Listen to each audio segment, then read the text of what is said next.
That's really cool. Ours doesn't do that. Yeah, I'm not using my computer anymore. I'm using that. Do you not have a Rodecaster? What do you guys use? No, I've got the Rodecaster 2, so I've got the next one up from that. But I was like, That one looks better. I was like, record button, nah. But it actually works. Yeah, it's actually got loads of sound effects and stuff here. I want to play around with. You can add in different things. Does yours have that as well? Yeah. I want to play around with it and start adding some cool things with it. That brum ting, you would use that way too much. Every joke I'd hit a button. Da-doom. Or the boo. When you tell something that's not funny, Yeah, boo.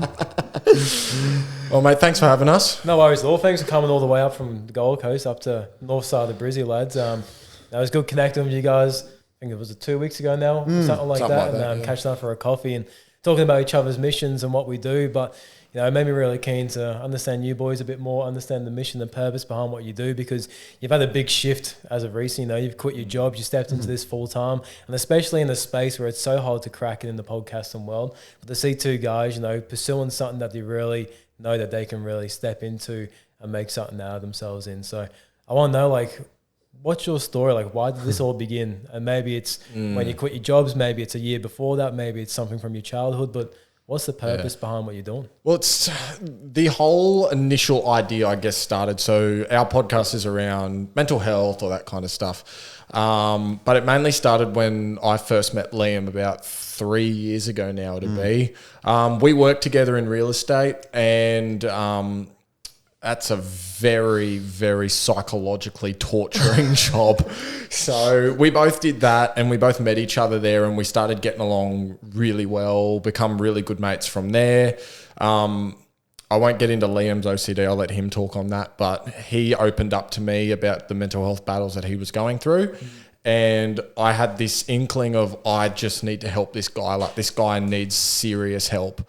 And he's going to need more help if he does that again, opening that gum while we're recording. So I thought, this guy needs help. And I've always been a helper. I always lay myself down to help others. I'll lay over the train track to let someone walk over it. It's just who I am naturally. And so from there, it pretty much helped. I helped Liam through a 2-year battle of crippling OCD. I had my really bad struggles. I've got really toxic, negative voices that float around in my head, and I'm battling them all day, every day. Usually one day out of the week, I'm quite bad just because it takes over, but we'll get into that later. Yeah. But we'll get to that later. And so me and Liam always vowed that once we helped each other through what we were going through, we would help others in any way that we could. So we couldn't go out and become doctors or anything, because we were don't have the attention span to study it. We don't know how to read, so couldn't go out and become doctors or anything. And we kind of gave up on the idea, but we thought, no, we will still help people. And then randomly one day, I think you had the thought of maybe a podcast. We went, oh, perfect, that's it.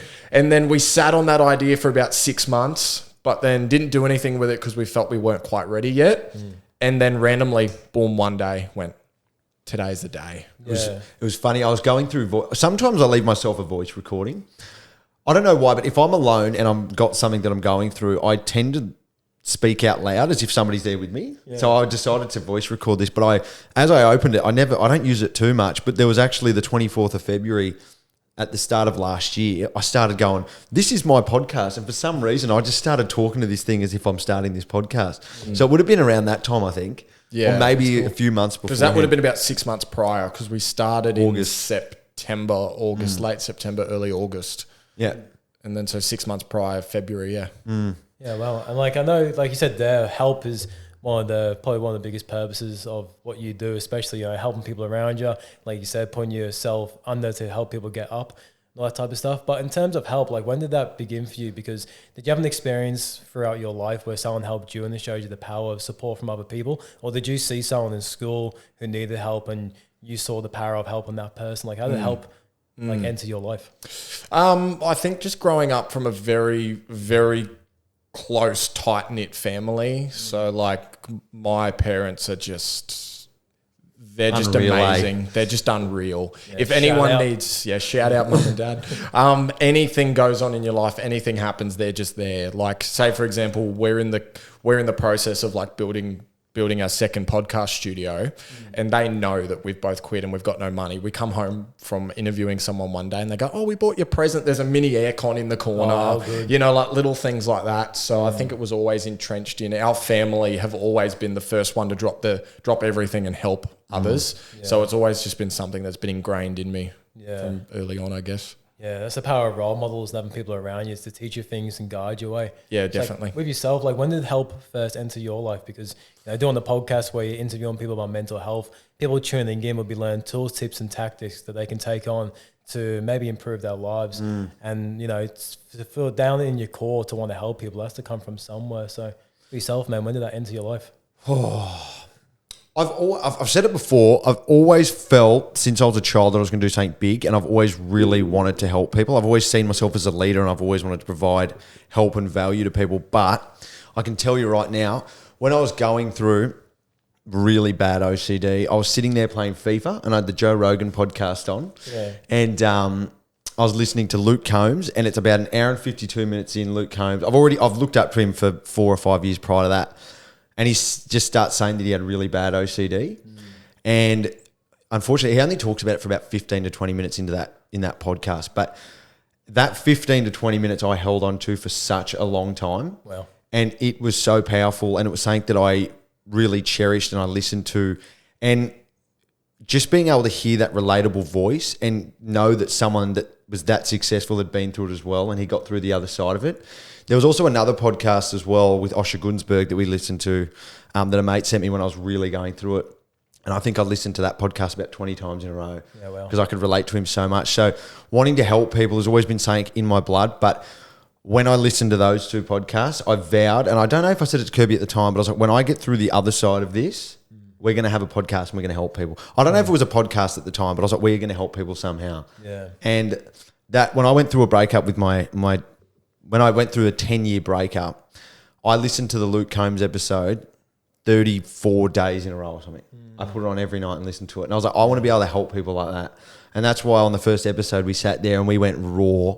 And I don't think many people would do it. We just sat there and I just told everyone everything. Yeah. All about my weird OCD stuff. Yeah. So, yeah, I've had support my whole life. My mum's been great. I grew up without a dad. But I've had my mum and my sister my entire life that have just helped me out. So how did that feel getting on the microphone, the camera, and sharing all that for the first time, like in a public manner? Because one thing, talking with the boys and talking to family, but to actually go on the platform and share it with the world, it's a whole different thing.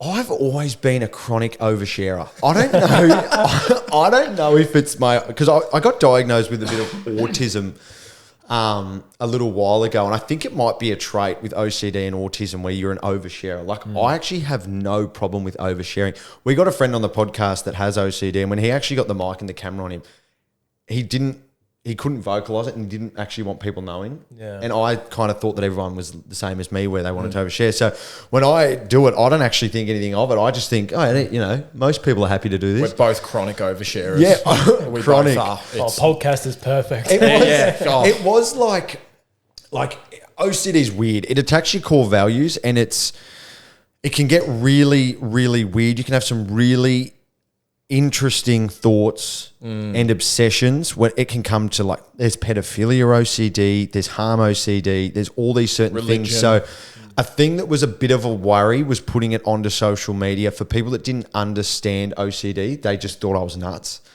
So now that it's more out there and there's more access to learning about it, I think it's better. But I was a little bit nervous at the start because I was like, if I talked about like harming kids, or when I was in America thinking I was going to pick a kid up under the armpits and throw him off the Empire State Building, are people going to think I'm weird? Yeah. So that was a little bit scary. And there's probably a few obsessions and stuff that I haven't said on the podcast because they're quite dark and a bit. There's been some really bad ones that have crippled me for a long time, but I won't share them on the podcast. I'm happy to share it with people in person or over the phone, but I just think some things are best off left. You also don't want it to be out of context either. That was a big thing. Yeah. Someone takes a clip, and then I threw a kid off the Empire State Building. Like, and just that clip. It's like, oh. I was extremely worried about that. I was really worried that somebody would take it out of context as we got bigger, or someone, or I didn't elaborate or explain it properly, and then people think, is Liam like wanting to harm kids? So there's a bit of a fine line, and you've got to be careful. But the more awareness that we bring to it, and the more awareness that everyone does, like Luke Combs was on the news the other night talking about his OCD. So the more people that get open to it and learn about it, then it's better. Yeah. And I feel like we've helped a lot of people already. Like we've had 2 or 3 people message us and just say, I didn't know what was wrong with me, but from listening to your show, it seems like OCD. Yeah. And it's like, wow. I should probably share my OCD story so it gives it a bit of context. Yeah. Now you're worried, aren't you?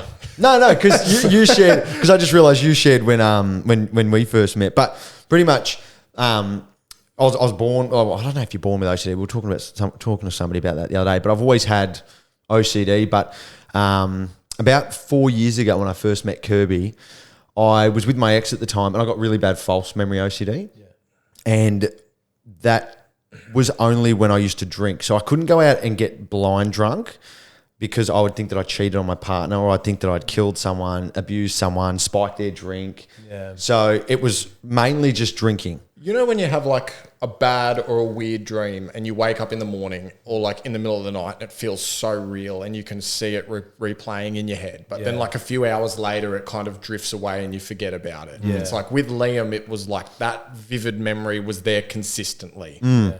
So it would trick him into thinking he'd done things that he hadn't done. Yeah, and just quickly before we carry on with your story, like, can you give us just a quick, brief overview of what OCD is for the listeners here, just so they probably understand what we're talking about? Yeah. So it's obsessive compulsive disorder. And like I said earlier, it attacks your core values. So it's, I think, a chemical imbalance in your brain. Dopamine. Yeah, with a mix of dopamine and that.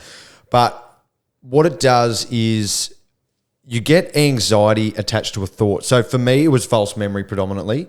So for an example, say I'm driving down the road and I drive past somebody on a bike.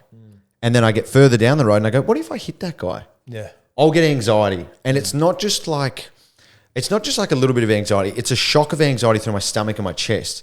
So the second I have, what if I hit that guy, then it sends a message to my brain going, okay, that's something you need to worry about because you've had anxiety attached to the thought.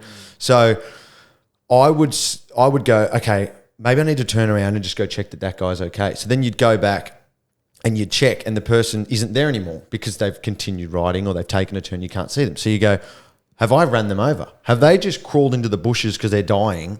And then it's pretty much what if? Yeah, well. So it can be false memory. It can be like the pedophilia stuff, like I said. It can be the hygiene one. Yeah. So it's pretty much anxiety attached to a what if thought. So it attacks people in so many different ways, and there's so many different ways it can attack you. But it's predominantly anxiety attached to a thought, and then it's your brain not being able to deter whether it's real or whether it's fake.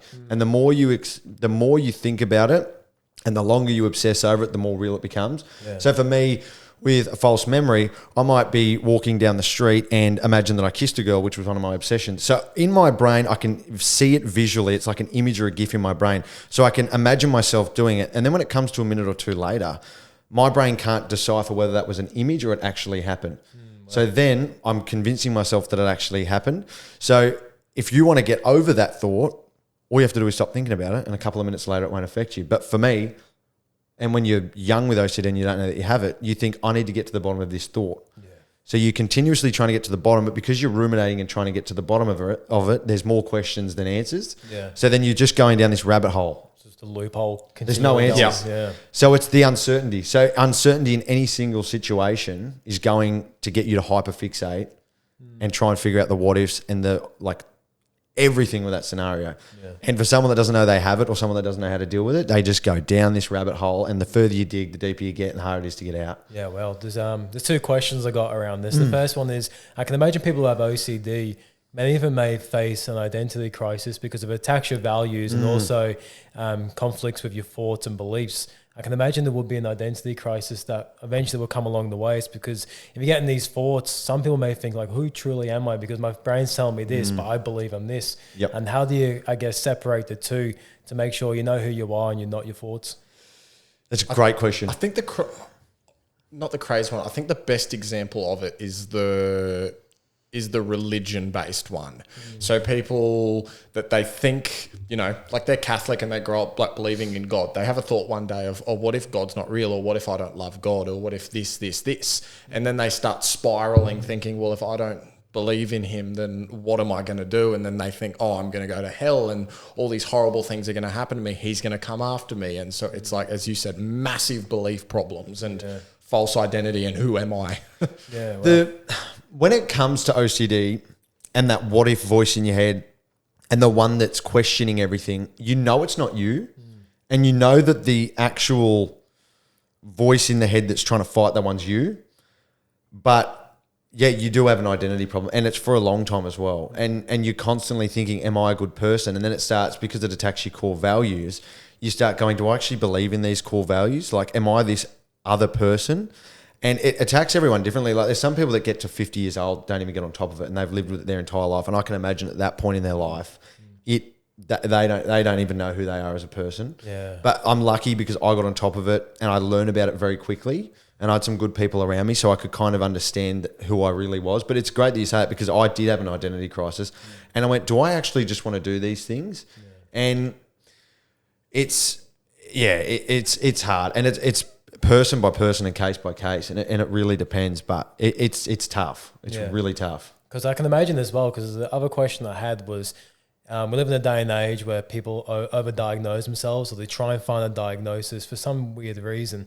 And I feel like sometimes, especially with things like OCD, it can kind of go under the rug and people don't take it as serious, because so many people are trying to say they got it when they don't have it. You know what I mean? Like Dr. Google. Yeah, Dr. Google type thing. And then it kind of, unfortunately, for the people that have OCD, they may not want to pursue finding out a diagnosis or figuring out what's their challenges is, because maybe they don't resonate with the mass of people that say they have it when they might not actually have it. But then someone like yourself who surely does struggle and find challenges with this, your message is true and they can relate with that. That's the good thing about awareness. But I can imagine it can be challenging if you are someone who's getting to 50 years old and you see someone who's 16 talking about it, like, oh, I don't resonate with them, so maybe I don't have it. But you might actually have it. And that's why I love to bring awareness to it. And like, that's why I listed all of them there before, because like people, I didn't know I had it till I was 24.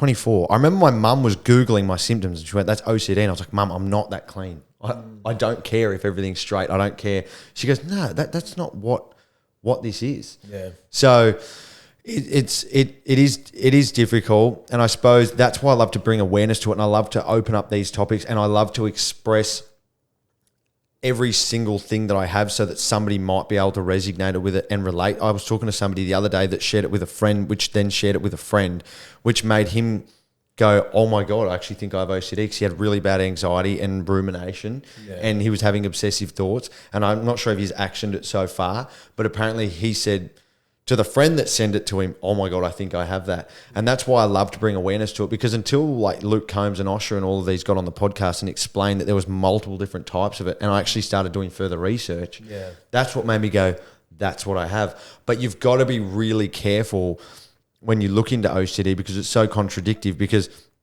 I actually went in and looked into it too much. And I think I created my own obsessions, which I wouldn't have got if I didn't. Reading other people what they've done, So you say it's like a spectrum. Yeah, there is there, like it's like Kirby said, the religious one. There's the POCD. There's false, and it just goes. There's thousands, and they affect people's core values. So some might have kids, and they're worried that their kids are gonna get sick or they're gonna die, and it can just, there's so many different avenues that it can go down. You were worried about jail for a while. Jail, I was terrified I was gonna get locked up and go to jail. So yeah, that's why I love to bring awareness to it, and that's why I had the OCD doctor on the other day. We had the therapist on the other day, and I picked his brain because I was like, this is just going to go out to everyone that thinks that they may be able, and they might be able to not self-diagnose, but they might be able to look within and go, that's what I struggle with. Because it's not just a thought going on and on. It's crippling anxiety. Yeah. Like I got to a point where for 4 days I couldn't eat or sleep. Like I couldn't put anything in my mouth. It was like I was eating sand. And when I laid in bed, I'd have a panic attack and I'd get the hot sweats and I have to run out of the room, because when you're having a panic attack, your brain sends the message of like, get out of where you are, you're in danger. Yeah, so I'd run out of the room. So it was, it's crippling. Like, especially in moments where it is like crippling and you can feel it so intensely in your body. Like, what really helps you in those moments to, I guess, recenter or get back out of it or begin the journey of getting back out of that pattern? Like, what really helps? Calling me, apparently. Calling Kirby until 1 a.m. and telling him the same story over and over again, expecting a different result. I was on a trip in America, and I remember I watched a TED talk like 6 to 12 months ago, and it was called Starve the Monster for OCD. And essentially, you want to explain the monster theory? Sure. So with the OCD, it's like we all have these weird thoughts where if you're walking down the street and you see like a kid, you just randomly think, what if I kick the kid? Yeah. And then you go, but that's weird. And you just move on with it. Yeah. Liam would obsess on why he had it. Am I a violent person? Do I want to hurt children? And there's the what's. So the consistent thinking of the why did I think that actually grows the thought more. So I come up with Liam originally heard Starve the Monster, and then I started working it into his life whenever he would call me, and we used it as an analogy of, so say you've got like a little village, and outside the village there's a cave, and there's a dragon that's chained to the cage wall. All the villagers were so concerned with this dragon sitting outside their village, they would send villagers in to go and kill the dragon. Ultimately, they would go in, the dragon would eat them, and it would grow. Yeah. They keep sending people in, they keep getting eaten, the dragon would keep growing. Then eventually one day they said, nah, that's it. We're not going in there anymore. We can't lose anyone else. And then after a month, it withers and dies because it doesn't eat. Yeah. So like the obsession and the thought of, why did I do that? Why did I kick the kid is the dragon, and thinking about it is the villagers. Yeah. So, and you know, with so many things, it's so much easier said than done. Just don't think about it. But how many times has something bad happened and then you've been distracted and you completely forget about it? Yeah. And then like you may not even remember that thought ever again. Or half an hour later, I forgot about that. Yeah. So it's just completely shutting it out of your brain. It just disappears. Yeah. And so unfortunately, starve the monster. Yeah, starve the monster. So unfortunately, you don't realize that you feel better until you then think about it again, because then you go, I feel good for not thinking about that. But it's back in my head again. So it's like a catch-22. So it's so much easier said than done, though. Well, but your tactic of...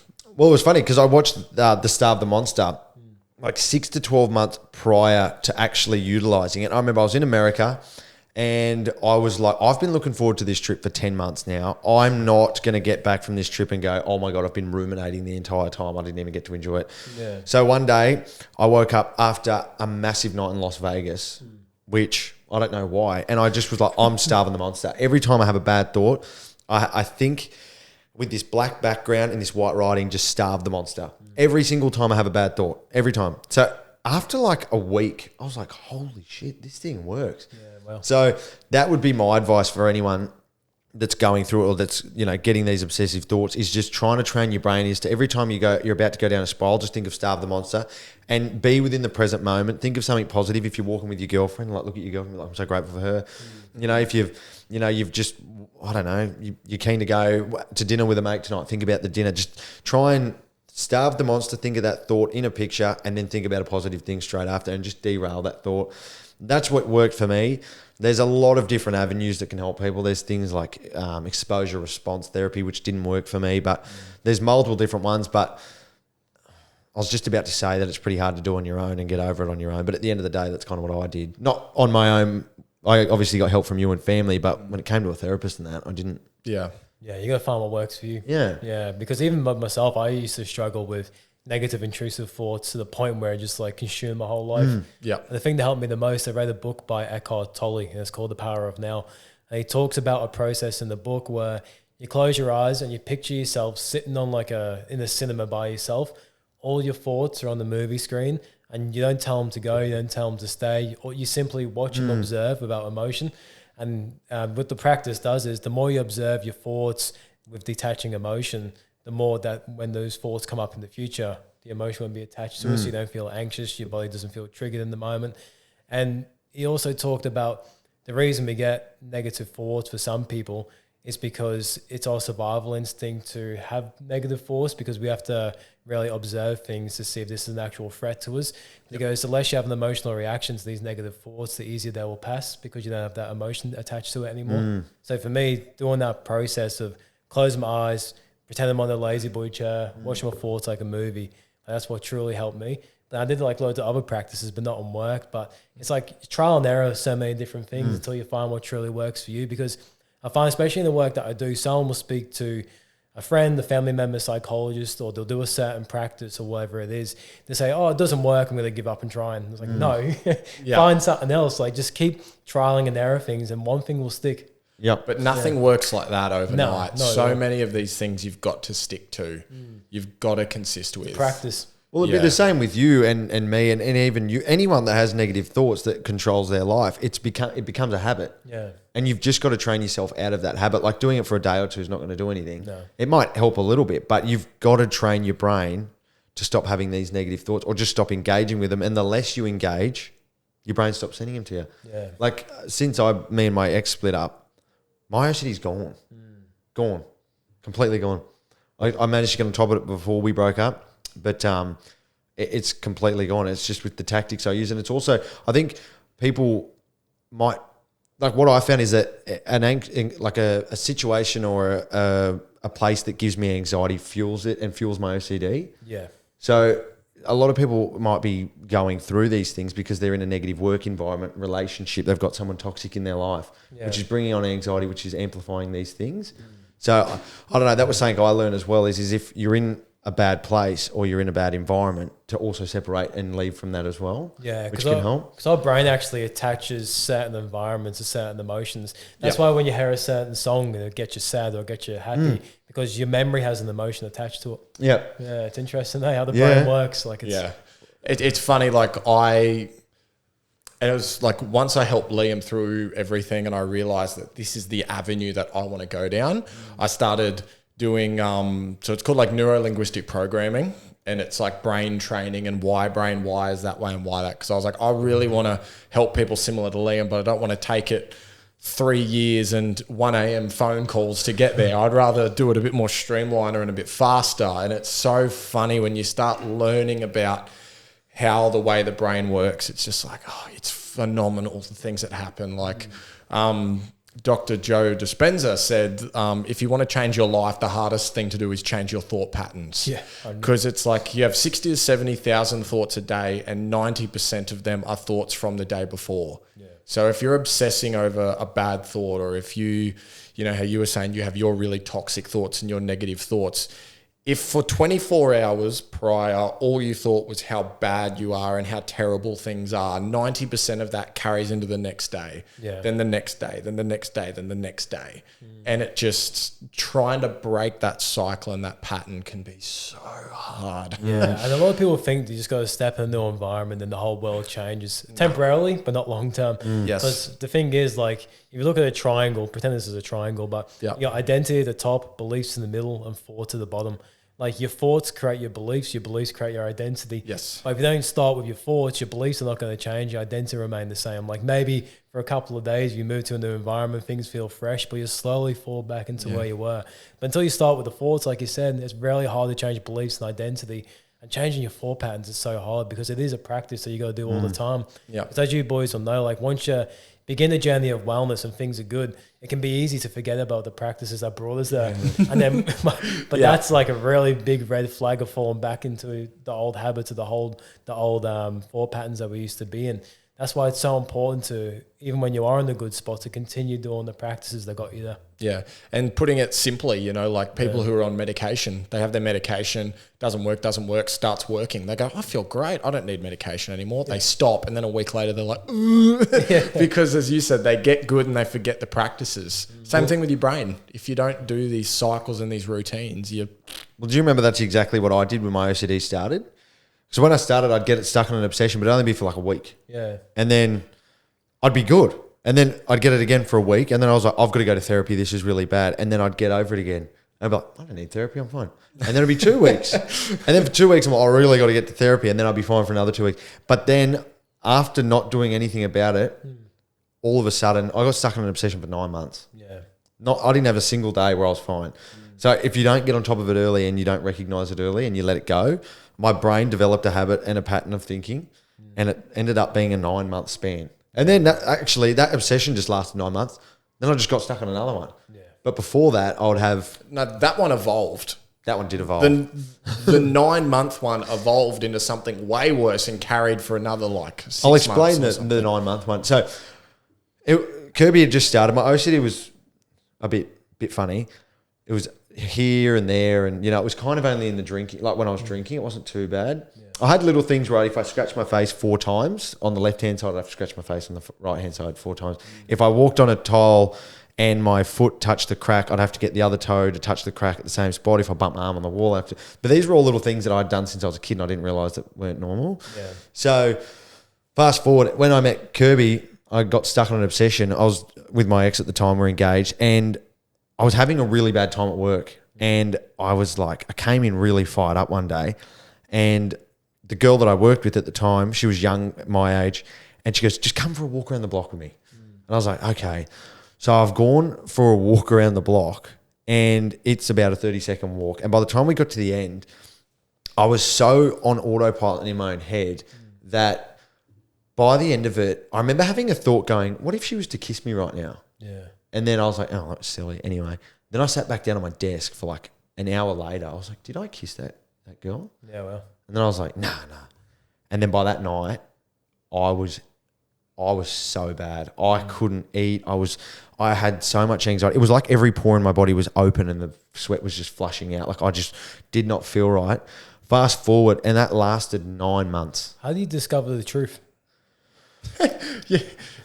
You have to be, the thing is that you have to be okay with not knowing. Yeah, well. You have to be okay with the uncertainty of not knowing. And the thing is that once you come to terms with not knowing, then it doesn't matter anymore. Yeah. So I would manipulate conversations with this girl, trying to ask her if we kissed without actually asking her directly. Yeah. So I was becoming paranoid really, really badly to the point where you're afraid you found out that you cheated on your... Yeah. So she would look at me a funny way one day and I'd go, we kissed. And then I would be like, did you ever cheat on your partner?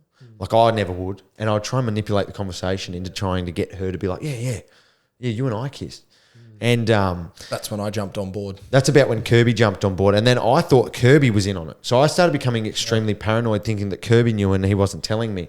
So for about a couple of weeks, I'm like, this guy knows. So I'm trying to get it out of Kirby. And I'm like, and then that's when I started opening up to him going, I don't. One day you just had enough. And I went, no, you asked me something. I could tell that you were manipulating what, I could tell when you were talking to me. I'm like, I turned around and I said to you, what are you trying to find out? Or something like that. And then you just opened up to me. And I think we went and got in the car or we went for a walk or something. And you told me, and that's when I just went, oh my God. What? But I could see straight away the grief, the pain, the dullness in your eyes. I was like, this guy is not good. Yeah, well, I don't know if it was a month or two after that, but I ended up calling my mum crying in the car park at 7 a.m. And I hadn't eaten or slept at that point for 4 days. I couldn't get this thought out of my head. And, but yeah, because you said, how do you get to the bottom of it? Fast forward, say this is halfway through, we get to the 9 month mark. I asked her directly if we had kissed, and she said, no, that would never happen. And I'm like, oh, thank God. And then 10 minutes later, my brain went, she's lying here. Back straight into it. Yep. Straight into it. Didn't believe her. You wanted to ask her for 9 months. For 9 months. Finally pulled up the courage to do it. Didn't change a thing. Didn't change. Upon reflection, after that 9 months, you asked the question and you fell back into another thought pattern or obsession. What do you think you could have done? Because this may help someone listening, but what do you think is a bit of advice or something that you reflect on that you could have done at the start of that 9 months that would have really supported you with, I guess, going forward to make sure it doesn't get to a point of where it got to? I think an important thing is to being open and honest to everyone around you with your OCD. At the end, I got really open and honest with people about it and almost became like a joke, and I could actually ask people around me and tell them that I was the way that I was feeling. But the Starve the Monster is definitely something I want people to try and take away from this and start utilising if they've That's got linked it. in the bio of this episode. Yeah. That's something that I really want people to utilise because it helped me more than you'll ever know. But to get on, also thinking about it logically, Kirby would hit me with logic so much because you don't think logically when you're at the start of it. You think the most unrealistic things that don't make sense. But Kirby would hit me with logic and he would just be like, yeah, but if you did that, wouldn't you guys have talked about it after? Or wouldn't, like, you would just continuously hit me with logic. Because the way that it works with OCD is, but you can't give it, what's the word called? Reassurance. You can't give it reassurance.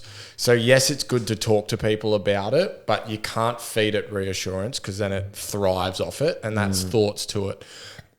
So yes, go out and talk to people, but don't tell everyone and then say to every person, hey, did I kiss this person? Did I kiss this person? Because you're getting reassurance. It doesn't help. Yeah. And I was doing that for quite a while and going back, you know, when you asked Liam that question, I thought, now what would I do if I were to go back? And I've thought about it all the time. I was giving Liam too much reassurance and I was actually growing this thing without knowing. Because whenever Liam would have a bad moment, he'd ring me and go, oh, I think I did it. And I go, no, you didn't. You would have told me if you did. And like, no, it's okay, Liam. Shh. And like, but that actually makes it worse.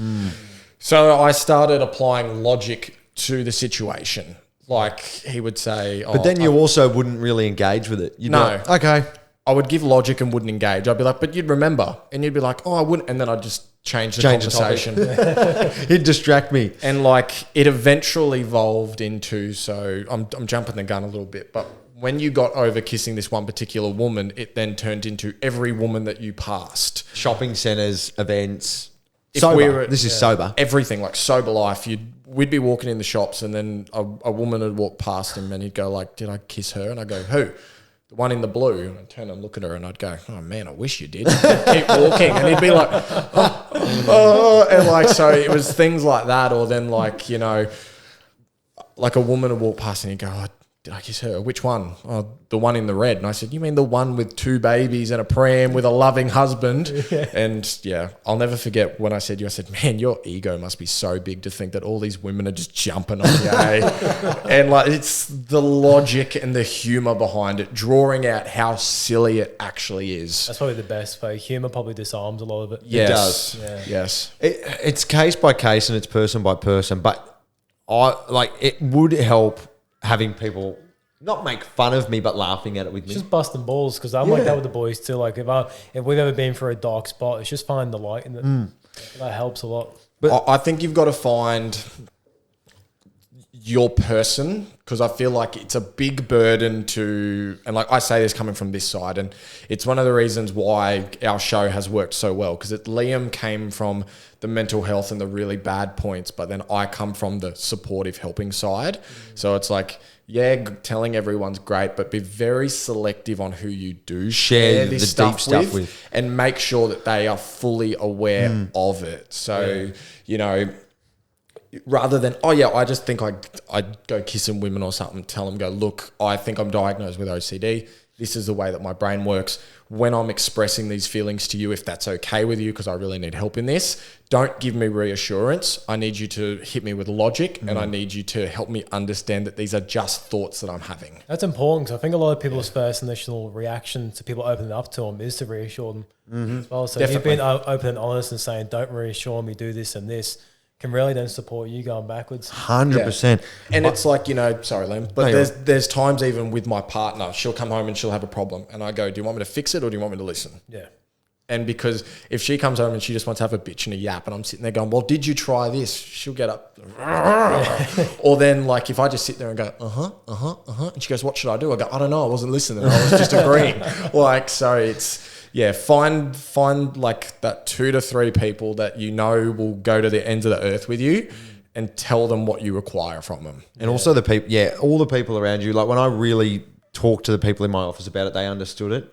And it was really helpful because I could go up and, like, again, you're not meant to seek reassurance, you're not meant to ask, but for me it worked. Like sometimes I'd have a relationship with one of the girls in the office and I'd be like, fuck, did I kiss you? And she'd be like, no. And like, I know you're not meant to get reassurance, you're not meant to do that, but there's some things that it's going to be case by case and person by person, but that would actually help me a lot. And now that I'm through the other side of it, it doesn't even happen. So I suppose just learning how you can deal with it. And it's not, there's no silver bullet. It's like you said with the thoughts, you know, that people say that doesn't resonate with them, but it resonated with you. Just feel it out, and what works for you works for you. It's person by person. Yeah, and just find your people as well, because having a strong support network of people around you is so underrated. Like actual genuine people that care about you, not just someone that wants to go to the pub or, you know, something like that. Like someone who actually truly has your back that you can talk to. Definitely. You got to be so selective with those people, because if you're going through the depths of hell, like there was times like I still don't think the only people who quite understand how like close we are is probably Alicia and your mum. Like we talk consistently, like we are consistently on the phones with each other, and it's like, if you're going to bring someone into your world for this, they need to fully understand what they're going to be getting into. Yeah. Because I don't know what I would have done if I didn't meet you. Honestly, I don't know how I would have been able to do that on my own. What I went through without him, because I'd only just moved to Queensland about a year before that, not even. So I didn't have any friends here to be able to talk to, and my friends in Canberra didn't understand it. I don't know why, but Kirby was so open to it from the second I told him. Yeah. But without Kirby, it's like it's meant to be. Now he's got a podcast, you do all this stuff together. Like 100%. I don't know where I'd be, and I think about that quite often. I'm so grateful for Kirby, because I'll just go, I couldn't have done that on my own. The amount of times he sat up till 2 a.m. on the phone with me, just saying the same thing over and over and over again as well. It wasn't like it wasn't like me and him were just talking. It was me going, okay, Kirby, I'm thinking about this obsession. What if this happened? And Kirby, like at the time, didn't know not to give me reassurance. So he'd be like, all right. And then he'd sit there and try and give me a reason as to why. And it would be till all hours in the morning. It'd be all day during work. And I'm so grateful. Yeah. So grateful. Liam would be like, did I kiss her? I go, Liam, did I? He goes, why would you do it? Exactly. So it's funny. It's so funny. But yeah, I'm so grateful. That's our message. That's our takeaway, is just find, and that's pretty much the backbone of our podcast. Relevance, reliable, valuable. So it's like we try and provide value to everyone we can. The start of it was just me and Liam backwards and forwards like this, but then we figured that there's a lot more mental health out there than just OCD. So that's why we reach a wider audience. And we've had troves and guests from all walk of life, and people have taken away things from episodes that we didn't even really not remember, but we're like, oh, that one, like that was really cool. But someone goes, that was my favorite episode because I took this away from it. We're like, oh, wow. That's the thing, like you can experience multiple different things as well. Like someone who has or struggling with OCD may also struggle with, depression as well. Yeah. So then bringing on a psychologist or someone who specializes in depression to bring that side of it too. Yep. That's the cool thing about podcasting. There's so many different sides to all different aspects of mental health. Because at the end of the day, like we experience so many different things, whether it's depression, anxiousness, nervousness, panics, OCD. Like there'd be so many things we can experience, and have a platform where you can interview people and kind of get like a whole map on mental health. It's really cool, isn't it? Yeah, I love it. Well, because it started, like Kirby said, of just me and Kirby talking, and then we also want it to be sort of inspiring as well. So we've started getting some pretty big guests on, which is awesome, because we noticed that anyone that has become successful has gone through some adversity in their life. And like mental health isn't just depression or anxiety. Like going through a divorce, and you might have had the clearest mind your entire life. Yeah. Going through a divorce is going to put you into it's going to rock you. It's going to rock you, and it's going to destroy your mental health. So we found that everyone goes through it in different ways, and we just love people with a story that's gone through adversity and come out the other side with something to share that gives you some insight. Because I think me and Kirby have gotten through life by listening to podcasts and listening to people. Like the guy that we interviewed yesterday, the day before we interviewed him, I was really down. I was not feeling good. I was listening to his podcast and I started crying laughing about his story and some of the stories he was sharing, and I instantly felt better by that point. Yeah, how good. And I just love being able to do that for people. Yeah. It's like people's stories are so powerful as well. Like you said, the amount of diversity people overcome.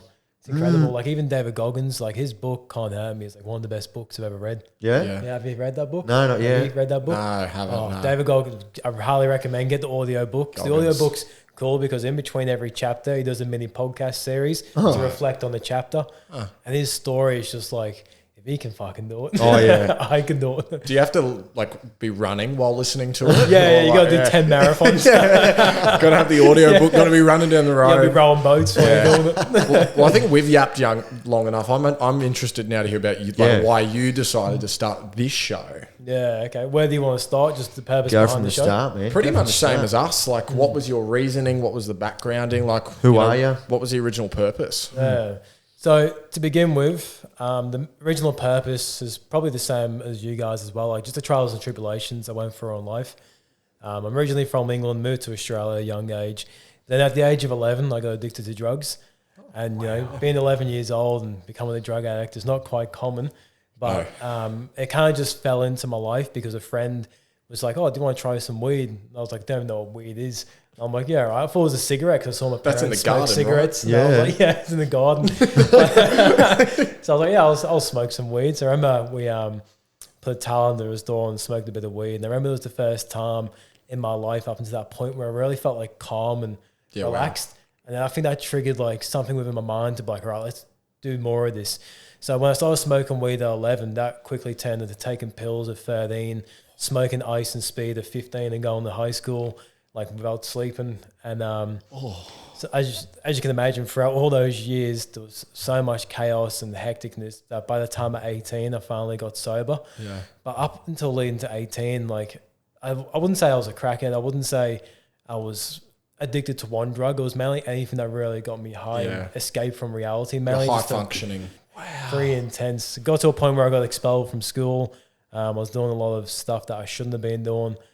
Does your brain feel, well, I was going to say normal, but that's probably not the word. But like that would have... You go through like a lot of cognitive changes in that age. And like did puberty, it rewire? Like, like how does... I can't... That would have affected like... Yeah, definitely. Because the way I explain it is because you think back like being 11 years old, the way I think of it, like at 10, 11, that's when you really start developing more of like a consciousness, more of an understanding of the world. But for me, as soon as I started to develop that, just numb straight away. But I feel like it taught me a lot of life lessons, a lot of probably lessons outside of, I guess, what you'd learn in school and stuff. But then also at a deficit in so many other things because I was, you know, doing these types of drugs that were making a massive influence on my brain. But it was when I first got sober is when I felt the real effects from it because from 11 till 18, it was just numb.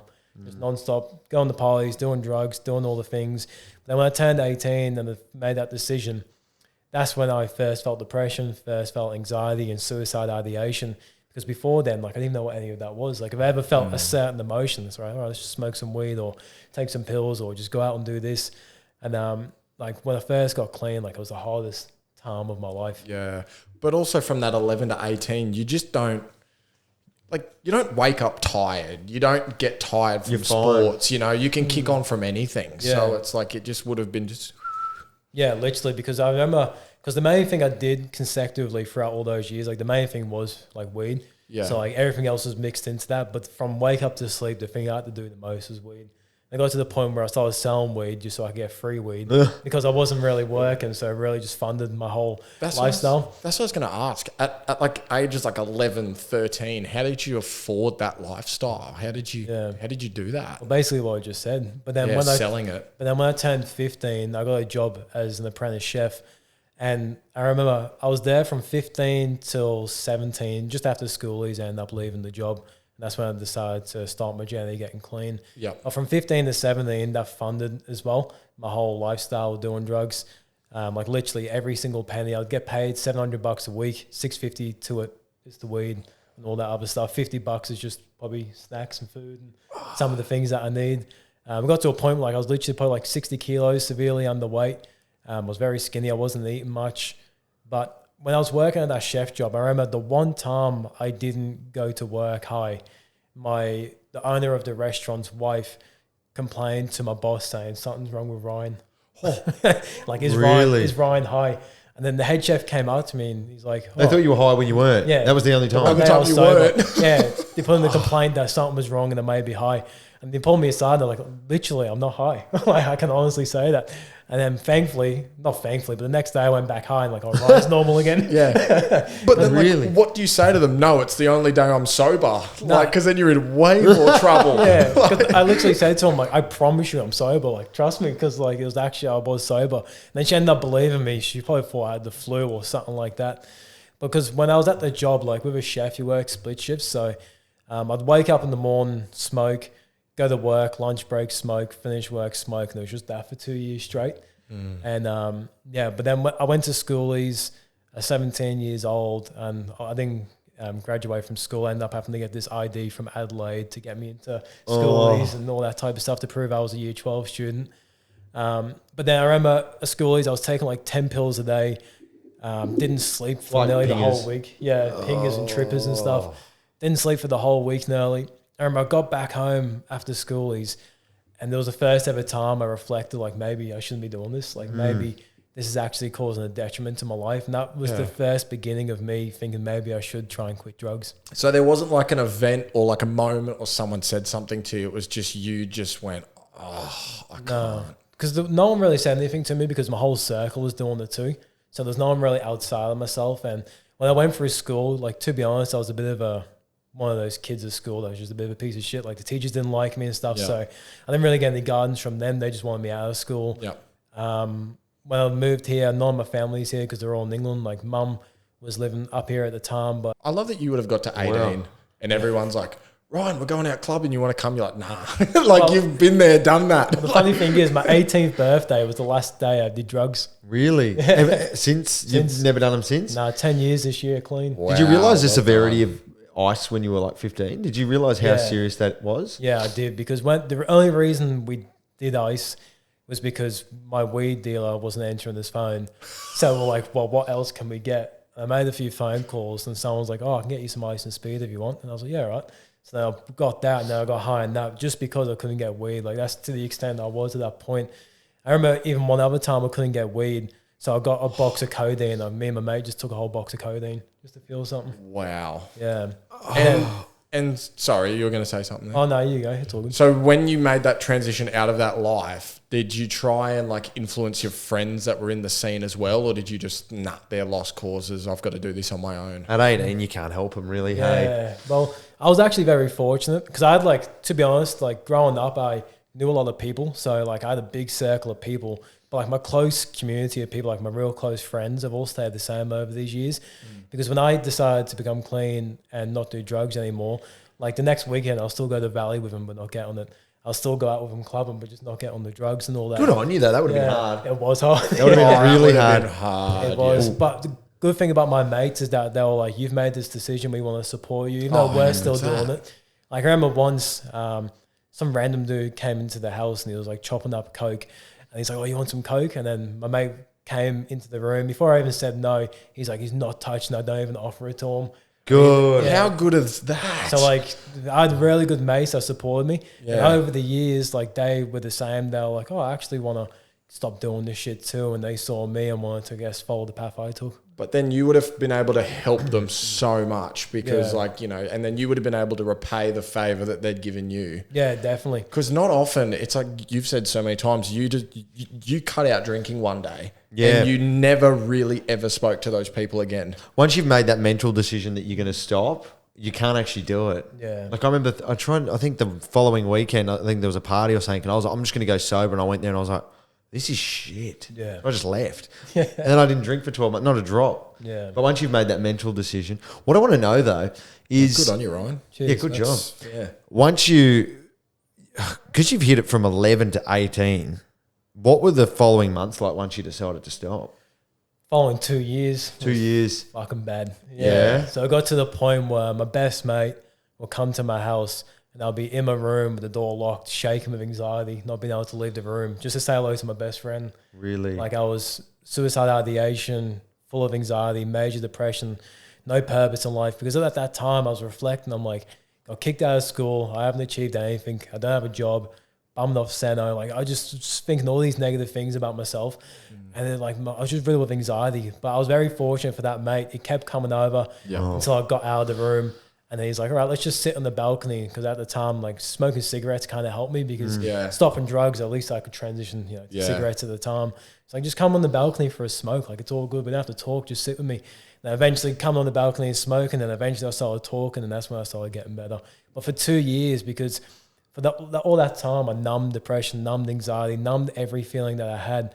As soon as I quit, bang, just hit me. So cigarettes saved your life. Yeah, cigarettes and coffee. It's every time. Yeah. I don't want to hear that. I don't want to hear that. Was that the same mate that said he's not having any drugs? No, that was my other mate. Oh, so you got a few good ones around you still. Yeah, got a couple of good boys around me. You got to be thankful for that, eh? Oh, a lot of people don't have a good friend network like that. Not at all. So how did you get out of that slump? Like, I know your friend was helping you, but you would have had to literally build your life from that point onwards. Most people at 16, 17 are getting jobs. And you would have had no schooling education because you just blanked the entire... From year 9 onwards, like I remember I was known as the kid because our first lunch break was 11 o'clock. Yeah. I was known just to only get to school at 11, play handball with the boys, go to the second class, or like the second class of the day, then you have lunch after that one, play handball again, I would just go. And the school had to wait until I was a certain age to kick me out. So then they waited until I was in year 11, and I'm like, all right, we've had enough. So every day you're rolling at 11 and then leaving at like 2. I was 11 till 1:30. How did that affect you mentally when, like, I don't know about your mates around you, but the other kids, they both have 2 parents that are looking after them and they're in school and you can sort of see the life that they're living compared to you. Like, how did that affect you mentally? Not too much, because I think I was a pretty likable person because I was very respectful. I had a lot of mates and everyone around me I assumed they liked me. Mm-hmm. So I don't really think that had an effect on me because I was like a respectful person to everyone and everyone was kind of open and talking to me. So there wasn't really... Actually, there was one person, one of my best mates, actually. That's my thing, to make sure that goes again. I don't think the alarm is the best practice. I like that tune. I don't, because that's my alarm to wake up in the morning. I'm like, time to go. Time to go to work. But one of my mates, I was actually one of his grooms at his wedding, which is funny from what I'm about to tell you. Back in school, probably would have been grade 9. I remember he came to me in school one day and he's like, sorry, man, but my parents have banned me from hanging out with you. Oh. And I was like, oh, are you kidding? And I was like, well, we're at school, like, you don't have to tell them we're talking. Yeah. He actually, like, ignored me for, like, a few months, and I'm like, fair enough, you probably get in trouble. And anyway, like, fast forward all these years, I was one of his grooms at his wedding last year, and his dad came up to me and goes, you're a little shit, but I'm actually very glad that you came back into his life because, you looked after him and all this type of stuff. And I think some people probably didn't want me hanging out with their kids because I probably would have been a bad influence of the life that I was living. But mainly, a lot of the people that I was hanging out with maybe had some sort of similar life to me anyway. So their parents maybe have not known the extent of things. Yeah. Oh, that would have been tough. That's heavy, eh? So you said it was like 2 years. How did you rebuild? Did you continue being a chef? Like, what did you do? No, so after schoolies... Turned up day 1 sober. They're like, he's high again. Get out. When I got back from schoolies, that's when I was still working as a chef. I decided to quit my job. So I was like, I just don't want to do this anymore. So I wasn't working. But when I first started to get on the path of wellness, I started to think, well, what's something... Because I felt like... I've achieved nothing in life and it brought me down so much. I'm like, what's the one thing I could do that I could say, at least I've done that? I was like, right, I'll complete year 12. So I was like, I jumped on the TAFE website and I was like, can you even do year 12 at TAFE? And I was like, oh, you can. So I signed up and literally within the next month I was at TAFE doing year 12. Wow. And then at TAFE doing year 12, I chose a class called psychology because I was like, well, I'm struggling with all these things. I might as well learn a bit about the brain and how it operates. And I remember psychology was the only thing I've ever obsessed over and became really invested in. Yeah, right. And then through that, I really started my mission and purpose behind wanting to help people. Because then when I finished TAFE, from that curiosity in psychology, I was like, all right, well, maybe I should speak about my story and try and help people. So then I started a page, which is One Talk now, but it used to be called Mental Health Experience. So when I first started, it was me sharing my experience through mental health to hopefully help some people who I grew up with or who may resonate with my story. And then that was the start of my journey to wellness, really just speaking up about what I've been through and what I'm going through. Right. Because you said on one of your podcasts that the name One Talk come from Papua New Guinea. I don't even want to try and re-quote it because I'm going to get it wrong. You can just tell me. Yeah. Yeah. So when my mate, who was the one who was getting me out of the room every day and on the balcony, his name's Gaudi. So that's the one who was on your first few episodes. Yeah. Yeah, we were listening earlier. Yeah. So Gaudi's on the first few episodes, and after a few, he's like, it just wasn't for him. He wanted, because he pursues like music and all that stuff. And I was like, all right, well, I'll pursue the podcast and keep it going. But he was the one that came up with the name One Talk. So One Talk and PNG is actually WONTOK, so One Talk. And what he was saying to me, One Talk means, because in PNG there's so many different languages and so many different cultures. Apparently if you say One Talk, people speak the same language, or people speak familiarity. I'm saying that word wrong, but everyone can speak together and communicate. So I was like, oh, that's pretty cool to translate to English in One Talk and kind of base the podcast on you'll speak really a similar language. So it's kind of like walking in a room going, everyone, we're talking English now. No, that's really cool. Yeah. Yeah. But like it was identifying a mission and a purpose. That was the biggest thing that helped me, but also gym and exercise. That was probably the second biggest thing for me, because I started to go into a gym. And the owner of the gym, I think he knew I was struggling, like, because he just could see it within me. And he kind of like mentored me, showed me the way. And every single time that I went to the gym, he was uplifting, positive, motivating me to come back, giving me tips, really looking after me, and that really helped as well. Yeah. Right. So what do you do for work now? So right now I'm a youth worker. Right. Okay. Yeah. And so with the psychology, because that's something that you're interested in as well, what avenue did you go down for studying for that? So when I finished doing the TAFE, when I started mental health experience, I didn't step into university because I became quite fortunate.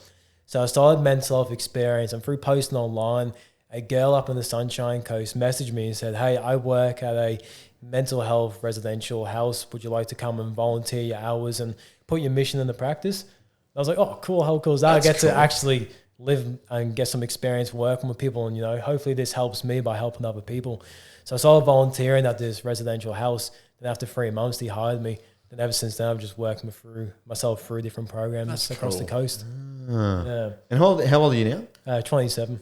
Oh, right. Yeah. Oh, so we're all the same age. Do you feel because from like 11 to 18, because you're married, you got kid, got a house, it's like, did you feel like that you had to, I don't know how to say this in like a nice way or not nice way, but were you overcompensating in a way because you missed out on such a young age of your life? Because, married, wife, kid, house, like a lot further in front than what a lot of 27-year-olds now. To be honest, I wouldn't say I was overcompensating. To be honest, I'm blessed. I'm very lucky. Yeah. Because I built my house when I was 22 or 23, very young. So even at 18 when I first got clean to 20 when I was struggling between 18 and 20, I thought for my whole life I'm going to be a failure.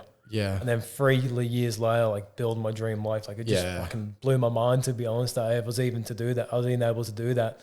And even right now, it's pretty hard to comprehend the last 10 years or most of the last 7 years from overcoming the mental health stuff as well. Or how far I've come. Sometimes I've got to sit back and reflect on that, because I can sometimes get caught on what's next. Well, how can I become better? How can I achieve more? How can I grow more?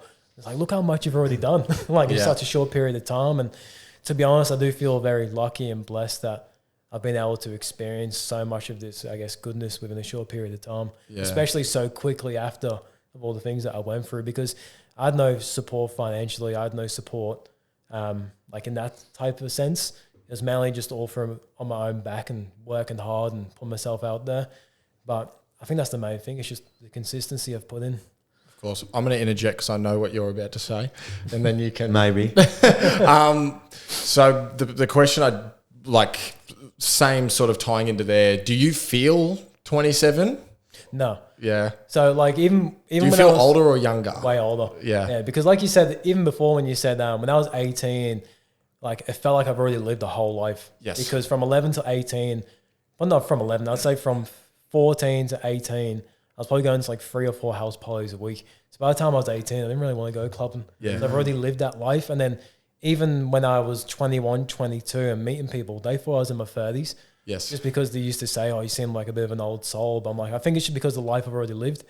And even now when I reflect back on how I used to be and what I used to do, it doesn't even seem like I ever did that. Like So long ago. It sounds like I'm just telling a different story, which is crazy. But yeah. I'd agree with that because I used to party really young. I reckon I started drinking at like 14. Yeah. And I was around like we played rugby league. So our team, we used to play Friday nights and then straight after would be gone till Sunday. Yeah. But I feel the exact same as you because by the time I hit, I think I was 19 or 20, I was like, this is boring now. Yeah. This is not enjoyable. And like, you know, how parents like restrict their kids till they're 18 to go out and party. I'm like, when I become a parent, I'm probably going to let them do it a bit younger because by the time I got to that point, I was sick of it. Like I was working full time at 18, 19. Yeah. Because it was just, you get over it. You do too much of anything, you get over it. And most kids, they discover alcohol drinking around 16, 17, and then they don't get clean or clean up until 23, 24. And that's why I asked you, because it was like you did it 10 years earlier than everyone else. It seems like it's less normal now. Like, it seems like the kids aren't doing it as much lately, like partying and drinking. Because when I was 16... I'm also not hanging around many kids, so I couldn't tell. Well, like the people that I work with, their kids, they don't want to go out and party. Like, I'm a youth worker, and I don't think you really heard them going to parties and stuff. Because when I was growing up, like it was like Project X movie and all those big parties, like Corey Worthington, and stuff. Like everyone wanted to do house parties. So normal. And it was literally like Friday, Saturday, Sunday night, sometimes Thursdays. There's always something on.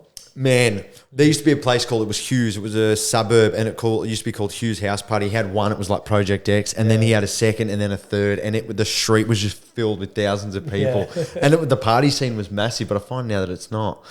But what I wanted to ask, because you go, I keep looking, you know, you go, oh, what's next? What's next? That's a big thing that me and Kirby are doing at the moment. How do you stay grounded and stay present and just trust in the process? Because for me and Kirby, like we watch you and you're doing really well. And we are hyper fixated on the future. And it's something that me and Kirby are so bad for. Yeah. Can you tell? So bad. I think it is a balance of the two because you need something to strive for. You need to look in the future. You do need to have these big goals and have an urgency to get them. And it's also being content with where you are. So it's like, for me, having the urgency to get there, I'm feeling the pressure of doing it, then also being content of where I am and being happy with where I am as well. Yep. So it's not like right now is not good enough. Right now, I'm not worthy. It's not any of those types of thoughts. It's like right now I'm chilling, I'm cool, but I feel this urgency to push. But I do feel like having good people around me helps me be present, like a really good wife, especially now becoming a dad, that's really slowed me down in terms of being present. Like it's been a big shift in a good way. So I think it's doing like little grounding practices like that to really sit down and reflect of where you've come and what you've got now, then also with a bit of urgency of what you want to do and where you want to get to. Yeah, I'm really bad for that because I was with my ex for 10 years. So like you obviously know what it's like when you're with someone for so long. You're like, yeah, we're going to get married, we're going to have a kid. And then since we broke up, it's been about 6 months now and I've quit my job and all of this and that. It feels really weird life and I just keep wanting to push to the next thing. Like last night it got to 9 o'clock at night and we had to do websites and that and I was still trying to do it. Kirby's working till all hours of the night and I hyper fixate on what's next and I always get frustrated with where I am and I never feel like it's enough no matter what I'm doing. Yeah. I've been trying to self-reflect and I say to Kirby almost every single day, look what we've done so far and look what we're doing. But that's a question that I continue to ask and I want to be able to stay in that present moment and enjoy it more because like I look back and I'm 26 now and I remember when I was 20 and I woke up and decided that I was going to start going into the gym. I was like, that was 6 years ago. Yeah, I feel like I've been in my head the entire time. Like I've missed every single thing around me and that's something I've been trying to learn so hard lately. And we asked it in the interview yesterday and the day before. And it's interesting to get your take on it because it's hard because you obviously have goals and where you want to be and until I'm there, I'm like, I'm not. Then it's the thing is like when you get to those goals, like what are you going to be like then? It's the next thing. That's the problem. Because even now, like even with, you know, I guess you could say how much I've done in a little time, like 20-year-old me couldn't even dream to be where I'm at 7 years later. And even now I'm still like, all right, there's more to come. But it's like, you got to reflect on what you used to wish for and what you used to pray for. It's like, we've already got all that now. You do. It's like all we can do now is just to get a lot more greatness in our lives, and that's the position that we set ourselves to be in. Because I saw a really good quote, and it goes like, it was a bit wordy, but it was something along the lines like, if you quit now, you're going to be going back to the spot that you were praying you wish you were at. Yeah. And it's like, Mate, go again, please. it's like, so if you I quit, thought of another quote and I was like, oh, this isn't where I thought it was going. so it's like, if you quit now, you're going to go back to the spot you were wishing you were at. So it's like when you start, you're here, you quit, you're back to the start. You know, the guy we interviewed yesterday said, unless you're prepared to die in the fight, you will not win. Yeah. And that's something that I've been, the second that fell out of his mouth, I was like, yeah, Locked you've got away to forever. I was like, you have got to be prepared to die and go down with the ship Yeah. in order to win. I think also another part of it too is like doing things to enjoy life as well. I think that what helps me, like things outside of your purpose and mission that really just fills in the moments in between, like going out for a good dinner with the lads or you know, the misso or whatever it is, like living life in the moment in between. I think that's what really helps with just the grounding and the presence and the gratefulness for where you are, because if you're constantly tied to your mission and purpose, you're going to get lost. Like that becomes your sole purpose in life and everything around it starts to fall. And I find if you do those things in between, I think that does help and brings balance to it. So like if I go for dinner with the wife, if I go to, because on March 1st, I've got a few mates fighting at the big card down in Brizzy in the boxing. So I'm going to go to that with a few of the boys and watch some fights. And I feel like doing things like that in between and along the way of your journey to greatness, I think really helps. Yeah. No, you're right. Well, you asked that Jim Penman, so because you interviewed Jim too. Yeah. Jimmy boy. Yeah, old Jimmy, our mate Jim. You had to say that, eh? You said to him, what did you enjoy more, the destination or the journey? And Jim owns one of the biggest, most successful franchises in the entirety of Australia. He's in his late 70s, said, but I'm not at the destination yet. The destination's death. Didn't he say the destination's death? Yeah. It's like, wow, okay. It's true though, because I feel like you're never going to get to the destination. Because once you get somewhere, it's like, all right, well, there's another destination. There's even further. Yeah. It's like when back in the day when people fought, like hundreds of years ago, probably thousands of years ago, before boats and stuff were invented, people thought the horizon, the world just cut off and dropped off there. Yeah. Until we got boats, and then we went over that. I'm like, shit, there's more to come. Oh, there's more land over there. Yeah. Their land, there's like, oh, there's an ocean on the other side of that land that leads to another land. And like your destination continually grows and gets further as you reach more milestones in life.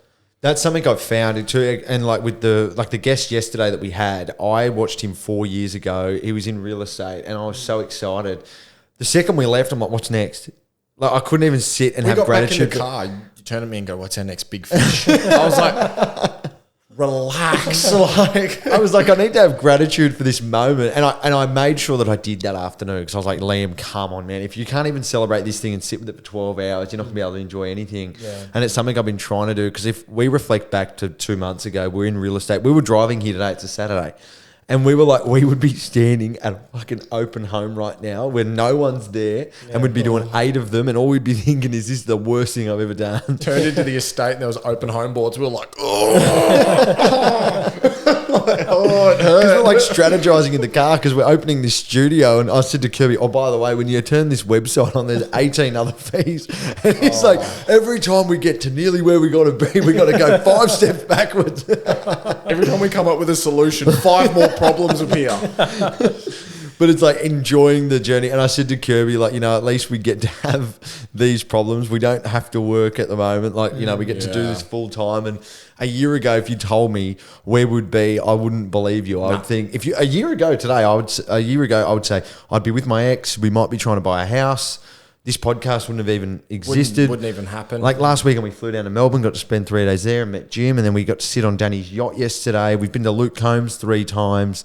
Yeah, well. Like, there's so many things that we need to reflect back on and be grateful for. 100%. One of the other things that I really love about the show is we're changing our network of people. Yeah, and you would have found that upon this. Yeah.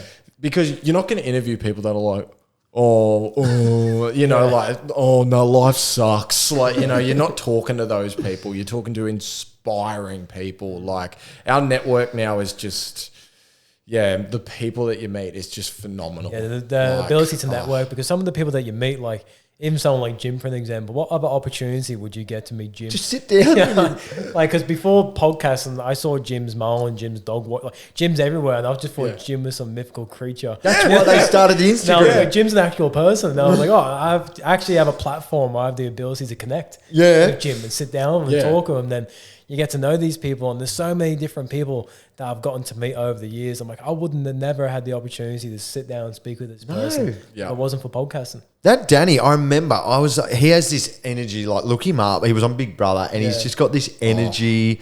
He's hilarious. And I just remember watching him years ago, just go, I would love to meet this guy. And I tried to mimic him in real estate. And then sitting across from him yesterday at the interview, I was like, come on, man, like just be grateful for this moment. Because like, what other reason would you have had to sit with this guy on his yacht and have an hour, 2 hour conversation? And then he took us for lunch. Yeah. And I was like, we need to pinch ourselves and be like, this is our life at the moment. Yeah. That's why I love the saying the marathon continues. Like that's why I have it there. And it's a big saying that goes along with my mission, because if you look at your mission and your purpose as a marathon rather than a sprint, you know, like when can we get the next big guest? It's like we're gonna get those people along. But along the way on the marathon, you gotta stop and have a water break. You gotta rehydrate. You gotta do all these things along the way to get to the end. But if you don't have the break in between, if you just sprint for the first 5 kilometers, you're gonna burn out. Exactly. So you gotta treat it like a marathon. Just remembered with Jim. I was about to say, we even got a signed book from him. And he signed the book. And I said to him, do you want one of our signatures? I thought he didn't hear me. So I was like, I'll say it again. Okay, do you want one of our signatures, Jim? And Kirby goes, they'll be worth something one day. I could see Liam was like treading water, trying to keep himself afloat. And I'm like, oh, I've got to step in here. And he goes, And that was it. And I was like, that just reminded me talking about it. I was laughing. And so I just. It was so funny how when he walked in and he goes, normally I do these via Zoom. And we said, we're not like anyone else you've interviewed, Jim. We've flown all the way here. He goes, but then you wouldn't have had to fly here. And we're like, yeah. Well. But so what's your plans moving forward? Like, what do you want to accomplish and achieve? I just want to keep growing the show, keep growing my network, keep meeting more people. Because for me, I absolutely love podcasting. Like it's just outside networking has taught me so many other skills as well. Like because you learn so much knowledge from interviewing people and speaking to them, but just the fact that you can learn better communication skills as well. Like before I did podcasting, my ability to retain a conversation with people I've never met before was shit. Oh, yeah. Like, what do I say to this person? I don't know. I'm like, how's the weather type thing. But with the podcast, you can't really just jump on and talk about the weather and, is it high tide or low tide? Like you've actually got to get into depth of stuff and have real conversations. And it's really taught me to really connect with people on a deeper level rather than just how the general way I used to do it back in the day. So the ability to communicate, network, grow, and I think just level up as a person overall. I think that's my goal, just keep getting this podcast bigger and better and see how I can grow as well, because I want to become the best I can be at doing this and be an interviewer and all that type of stuff. And that just comes through repetition. So keep growing, keep getting better, those 1%ers, and then also enjoy life in between. One thing I want to ask too is between that 11 to 18 period, like when I was a kid, I always had like this desire to do these things in my life. When you were like at that age and you were going through like the addiction and that, did you have any idea on what you'd be doing later in life? Yeah, so growing up in England, the biggest thing I wanted to be was a soccer player. Like the biggest goal. And like I was really good doing trials at clubs. Then we moved to here. I was really good as well. We originally moved to Adelaide. And then when I was 8 years old, and in Adelaide, I was playing for like rep clubs, playing like 4 years above my level. So like I was really obsessed with soccer.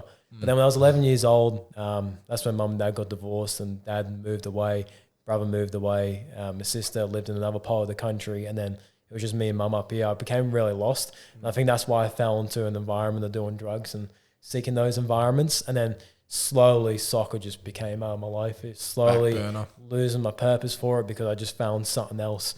And then by 14, I just completely stopped playing, lost all my interest in it. Have you had any communication with your dad? Yeah, so not in the last 2 years because I had to put strong boundaries of stop speaking to him. Yeah. But from 11 till 25 years old, we'll do phone calls and we'll occasionally visit each other when I would go to England and things like that. Yeah, because I grew up without one, and I didn't know what your relationship was, but I was going to say, how did you find growing up without, like, because he wasn't obviously physically here. No, it was just phone calls. How'd you go without that? It was really interesting. I think at the time I tried to play it off like it didn't bother me, but obviously did because the lifestyle that I lived. But I also feel like I end up, because the weird thing is like moving to a different country, you end up creating your own family. So like your mates become your family. So I relied really heavily on them that I didn't really feel the absence of him missing in a sense, if that makes sense. Like I never really stewed on it when I was a kid. Do you notice it now though? Let me think about that. I probably did. Like the last time I went to England, probably because I was like, oh, how cool would it be if my dad just lived close to me? But since I haven't spoken in 2 years now from my decision, I feel a lot more content of making that decision and sticking with it. Where now I don't really reflect because I know what I need to do, what's best for me. So I think because now I am a father myself, I think I'm using all that energy to put into my son to make sure I'm the best dad possible and make sure he has a really good upbringing. So I think now with me being a dad, I can really use that energy for a positive.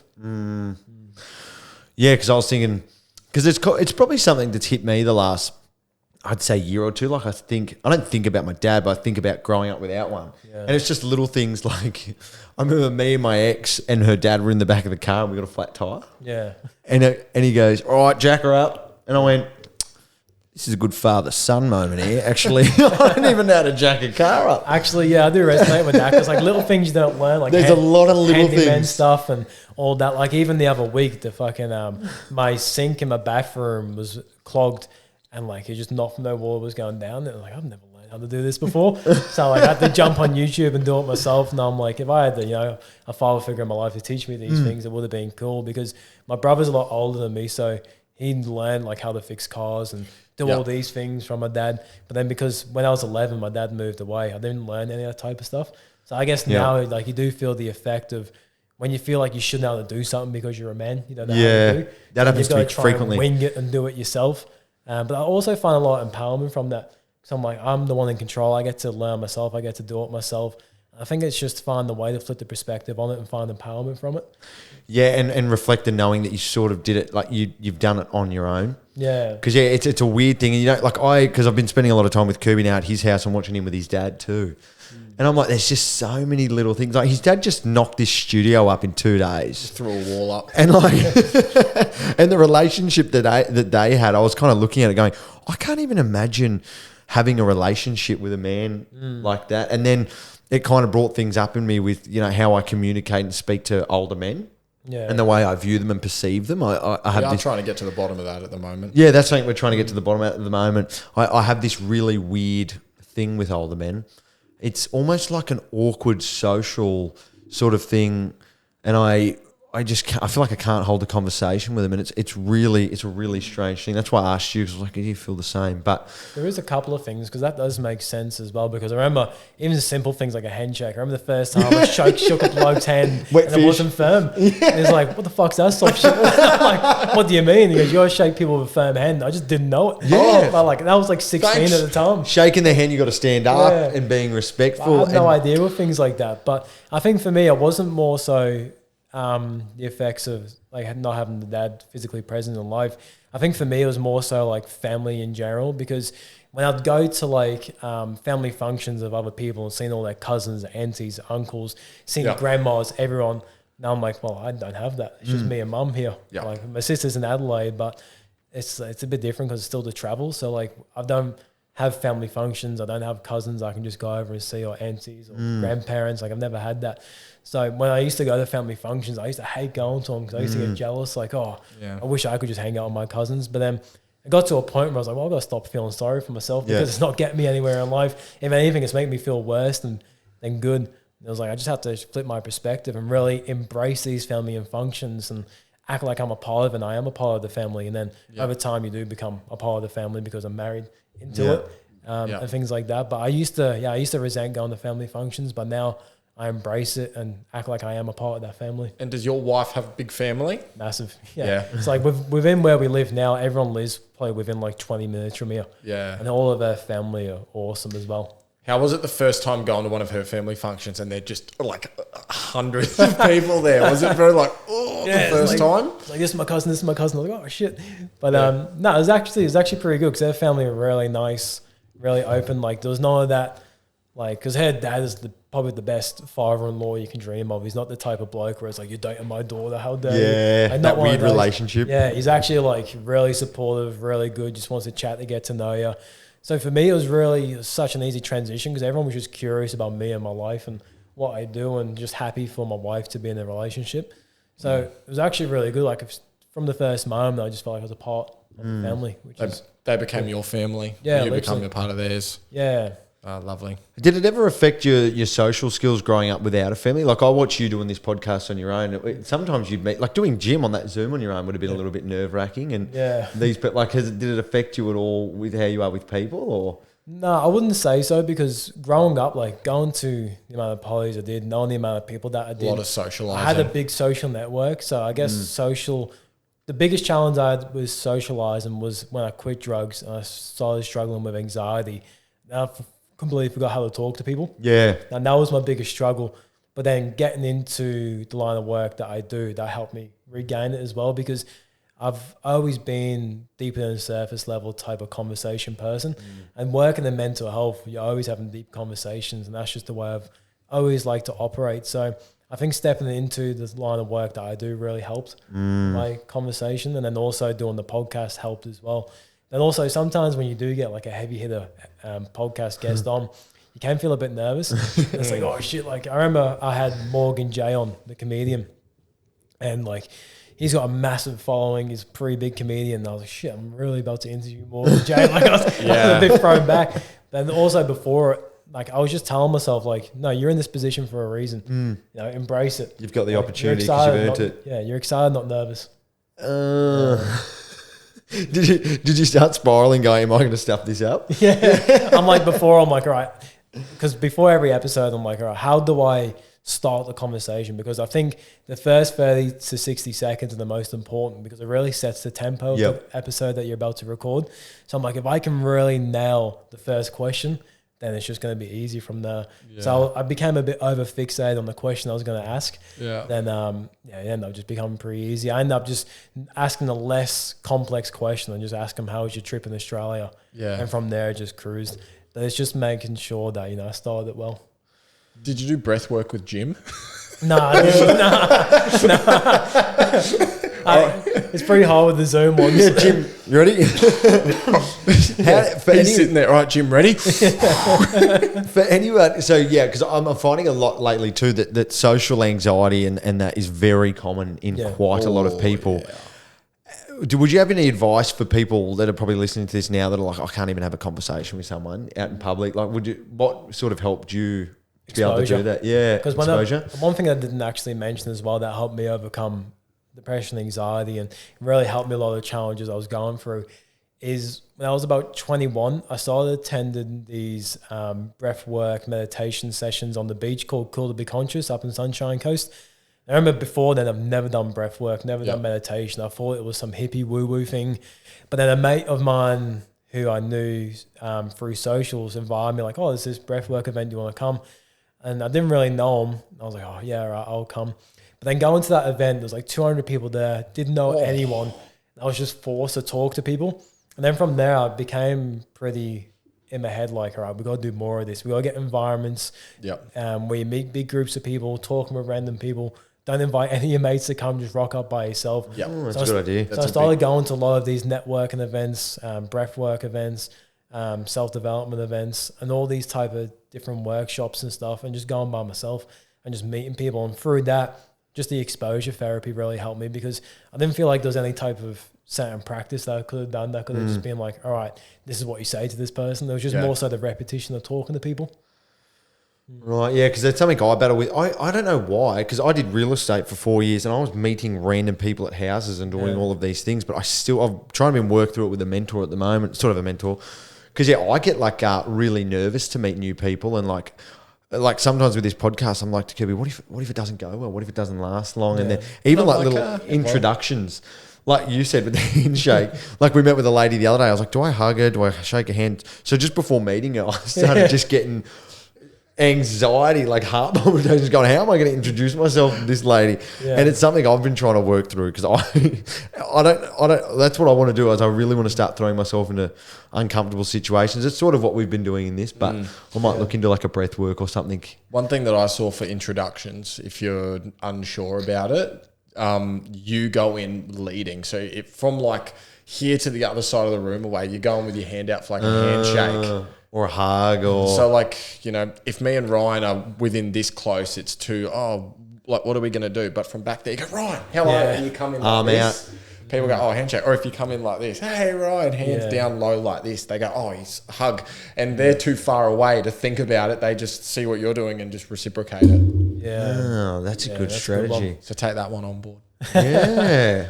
Or it's like Jim, come in from a kilometre away like this. I knew he wanted a fist bump. He come in from He did do that, but he didn't did it like a kilometre away.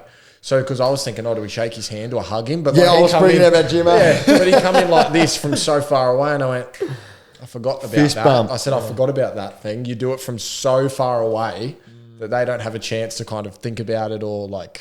Yeah, it just becomes like the thing you do. Yeah. Yeah. Because they go, oh, okay, we're hugging. Because if you're in a close proximity, do I hug? Do I shake? Oh, no, he's coming from that far away with a hug. Okay. That's a challenging thing when you do podcast online.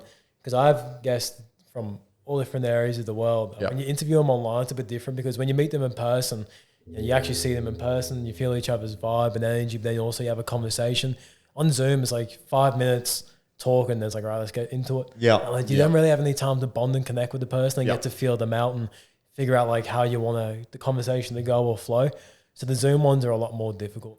Yeah. It's crazy. We haven't done many. We don't really prefer them. Yeah. And we don't want to pay Especially having two of us as well, it makes it really difficult. Mm. Like we find that if we do a Zoom, one of us is always sort of taking the lead, I suppose. Like the other one kind of feels secluded. because the other one has to lean in. Like, hello. Right. But then we also don't want to pay the subscription for Riverside. So Yeah, that's the thing. When you start doing a podcast full time, you realise there's a million different there's a lot subscriptions. of costs. A lot of costs involved. Especially least flying down to 150 a Melbourne. week. Oh, yeah. Is that what you'd be paying, do you think? Oh, month, sorry. 150 a month, probably. Like everything, like with CapCut, Canva, with Zoom, with like just everything and like overall. Yeah. You just use and abuse all the free subscriptions. You're like, I got 14 days left. Time to create another email address. Oh, that's unreal. Well, yeah, what are we at now? Hour and a half. Yeah, well, I've got a couple of questions from the community for you. Oh, lovely. Yeah, a couple of ones from Instagram. I usually finish every episode with these Q&As, but I think what we'll do is I'll ask the question and you can both Throw it answer to the each. floor. Here we go. First one is, how would you define your mission? How would you define a mission or Our. our mission? Your mission. And wait, can we ask that? No. I'm not fully understanding. All right, well, I'll start then. I understand our mission, but is that what it is? What we're trying to get out of all this? Yeah. Yeah. Okay. What our mission is. Go, yeah. Help as many people as possible. So as we've established from our stories, I'll jump back. So we had a podcast. So when we started our podcast, we were like a week or two in and we were like, oh, this was fun. Like, this is cool. This is great. And we always said, if we can help one person, then we're going to be over the moon. We're going to be stoked. We're going to be happy. And I was sitting at work and we got a random message from a random woman we never met. And the message she sent us about how much the first episode had helped her. Yeah. And I remember sitting at work and I just went, You teared up.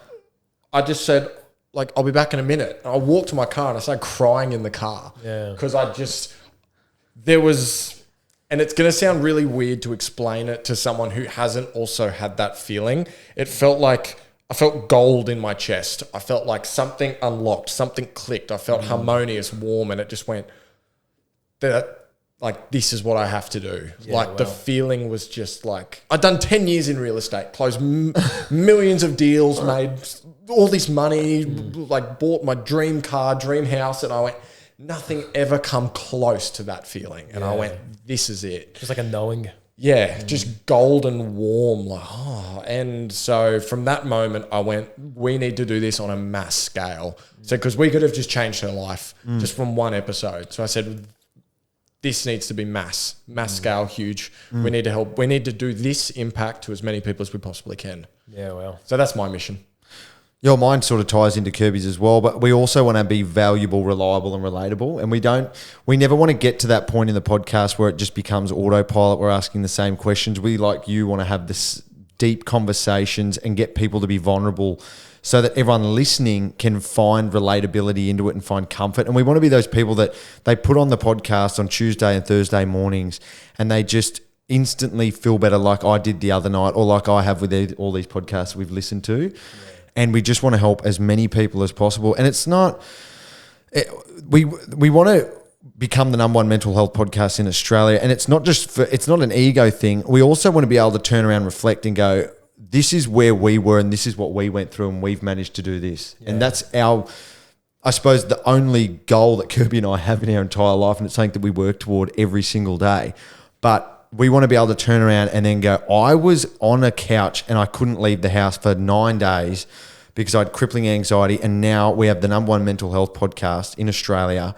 And if I can do that and we can do that, you can do whatever the fuck you want to do. Yeah, and the good thing about that goal as well, becoming number one in Australia, like it resonates because the amount of people that have to listen to it to get to number one then reflects on how many people are listening and hearing your message and hearing the value and hearing the wisdom and being along the journey of the conversations that you have. So with the possibility of helping more people. So it's a reflection on how many people you're potentially helping as well. So that's a good thing about becoming number one. And then it's also at the end of it becoming inspiring, and we just want to inspire people to just follow their dreams. Because Luke Combs was on a stage the other night, we went to his concert, and he was talking about pretty much taking that leap of faith and to follow your purpose. And when you do and you become aligned, everything's going to work out for you. And we just want to help people follow their purpose and live a life that they want to live, and not just this mundane thing we do where we work to 65 and hang up the boots and sit there and wait to die. Love that. Our next question is, what's the biggest lesson you've had from recording an episode?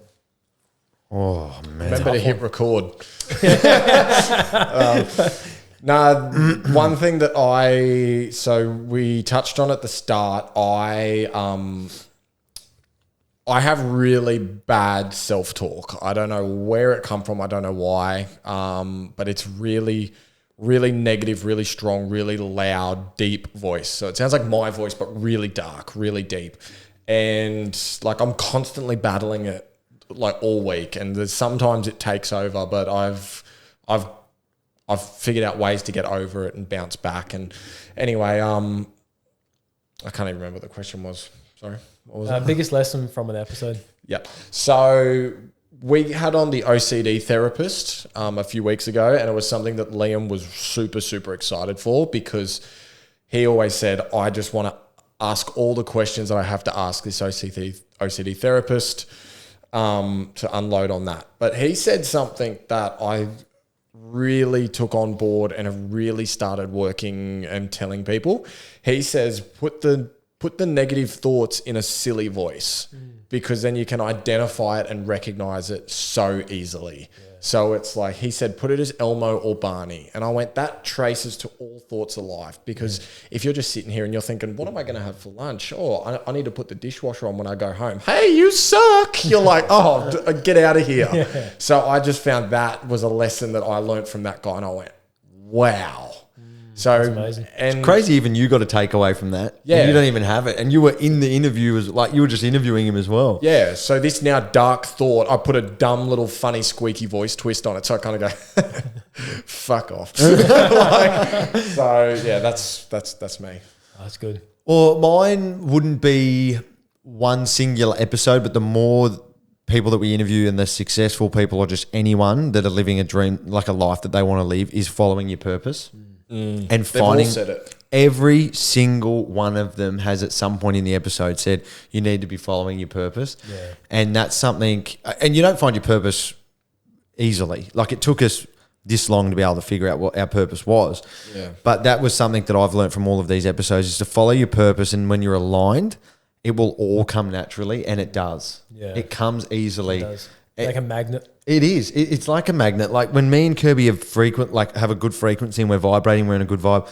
It happens. We have people message us. Our reels do really well. We have guests saying, "Can I come on the show?" Like one week we had like 8 people wanting to come on the show. A couple of months before that, we were trying to pull teeth getting guests. Yeah. But yeah, that's the one thing I've learned is to follow your purpose. And when you do that, your life around you is just going to be 10 times better. Yeah. And it's good too when your podcast gets to a point where people reach out to you. Oh, yeah. It's just so much easier. It's so much easier. Because me and Kirby be like, oh, we're going to have to do a solo episode this week, so we have no one next week. But we've only done 6 in a row. now it's like somebody rang us the other day and we we're like, look, man, there's no point doing it for another 3 weeks because it's not going to be out for about a month. Yeah. So it's just we find that following the purpose, everything that you want is going to come to you, but you're also going to be happy because you're fulfilling and doing something that you want to do. Yeah. It's like Danny said yesterday, if you're a real estate agent but your dream's to paint, fucking paint. Go and paint. Go and do the thing. Yeah, because you're going to be happier painting, making no money than you are doing real estate, making $1 million a year. Yeah, It's so true. And even with myself, like with podcasting, I've pivoted to do different things with One Talk. And it's like every time I pivot and do something else with One Talk, I just don't feel passionate about it. And I always come back to the podcast every time. I'm like, no, this is what I'm passionate about. Put your energy into this rather than trying to do these other things just because, you know? Yep. Not trying to please everyone. Like you'll find your people. They will find you as well. 100%. It's like, don't chase the money, chase the happiness. Yeah, exactly. Yeah. Next one is, what has being a host of a podcast taught you? So just, I guess, within yourself, being a host of a podcast, what's that taught you? Oh, so much. It's hard to actually listen back to yourself once you pick up a few things. First few episodes when you listen and edit, you're like, because there's a lot more to it than just press and record and talk. Oh. Like, as we've said, it's like podcasting, we love it and it's so much fun, but we're sitting and recording and talking to people, the best part is about 10% of the job. Yeah. Like you spend the rest of the 90 messaging, uploading, doing all this other stuff. Yeah. What has it taught me? It's probably taught both Kirby and I how it does align with our purpose and how it's what we need to do. Like it's just, we were actually reflecting the other day. We've had no help, no guidance. No one's really taught us anything and we've gotten this far so far. So it's kind of taught us that we can kind of do anything. Like we didn't even expect to get this far. Like we flew down to Melbourne and did all of that, and we've got another guest that we're working on as well. And it's just, I suppose it's taught us that if you want to do something bad enough, you're going to make it happen. Yeah, 100. But then also that I speak way too fast.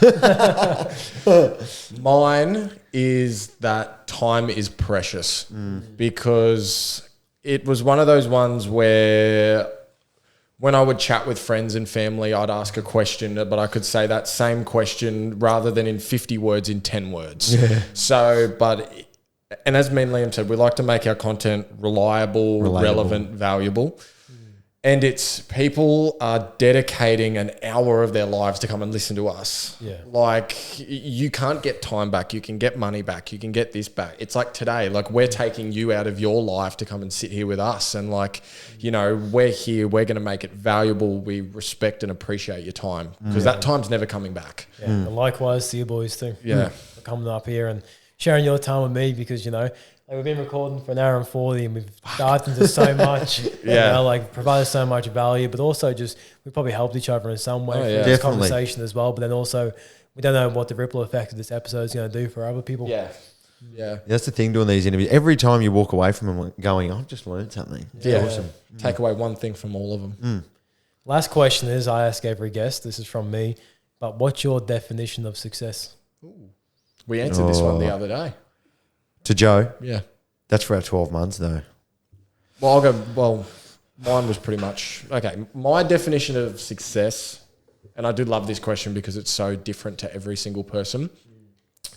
Mine is a work-life balance where I can provide for wife, family, kids, and if the car breaks down or if something happens, you never have to stress and worry about it.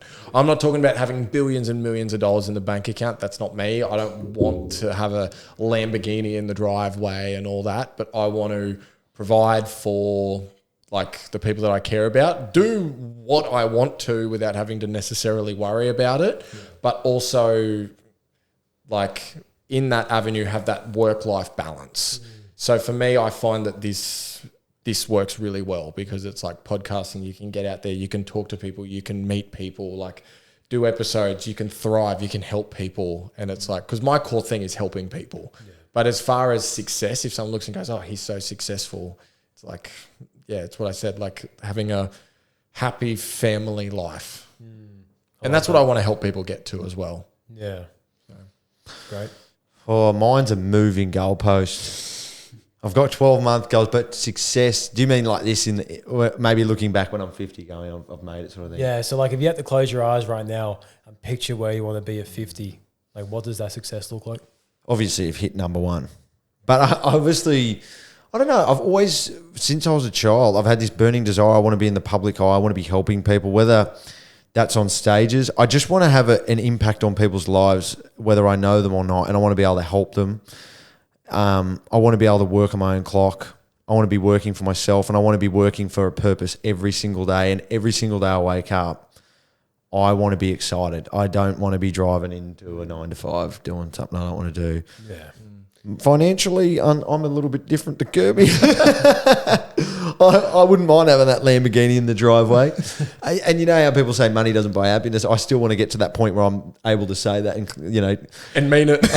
But also know that for sure for myself. So, yeah, money in the bank, happy wife, happy kids, close family, but waking up every single day, fulfilling my purpose and having excitement for every single day. Love that. What about you, Ryan? Your success. Mine's actually a bit of a blend of both of you. So my definition of success relates with you. It's the ability to do things with freedom without, I guess, negative feelings of stress. So pay for anything, do things with family, be able to provide in that sense. But then also, you know, I do want the lavish things in life as well. Like I want a Lamborghini yacht. Why not? Now live that Conor McGregor lifestyle. But no, all seriousness though, like just being at a financial point where I can provide for the people around me and be able to not just like intermediate family, but like mum and brother, sister, and like the in-laws, be able to pay off their houses and get them things they want. My son as well, like and my future kids, be able to provide them with the life they want, and my grandkids when they come in the future. I just really put myself in a position where everyone can look to dad or granddad, which is me, and be like, I'm the reliable guy they can go to for whatever they need. Yeah. Like, are you talking like advice, networking, like literally anything, like they can come to me. And I know like I can't live up to that because I'm not perfect, and it's like no one is perfect no matter what you achieve in life, but at least get to a point where I feel like I can provide things for the people around me. Yeah. Because there's nothing worse than when like you're sitting there and you've got like minimal money in your account and you go, and you've said a few times, you're like, sometimes you can be one bad day away from being in a hole. You're not far. It's like if we're driving home and like one of our tires bursts in the car, it's like, oh no, like what am I going to do here? Yeah. Like there's nothing worse than being in that situation. You never want to have to dedicate your life to something that you don't want to do either. Like I don't want to be stuck into it. I just want to have that financial freedom.